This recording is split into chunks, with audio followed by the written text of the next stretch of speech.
let's talk about the pressurization process for captive air style tanks. Whenever you have a captive air style tank, it's going to have a pre-charge on it. And for HVAC style tanks, those are going to come from the factory with a 12 psi pre-charged. Now, you may need to adjust that pre-charge depending on what the fill pressure required for your system needs to be. And that, of course, depends on how tall your system is.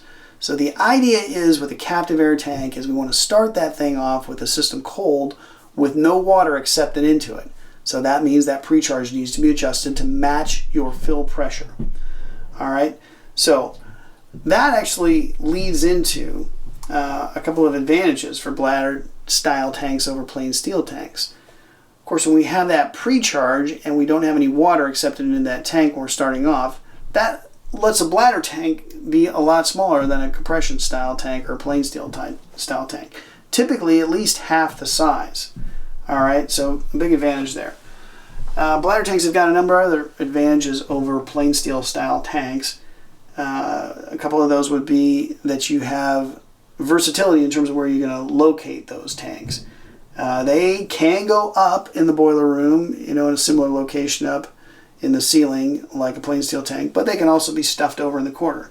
No more do you have to follow this installation detail where you have a line coming off your air separator and connecting into your plain steel style tank.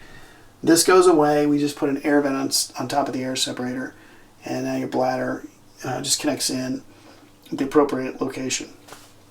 So another big advantage, you've got a separation between the air and the water with a rubber diaphragm or bladder.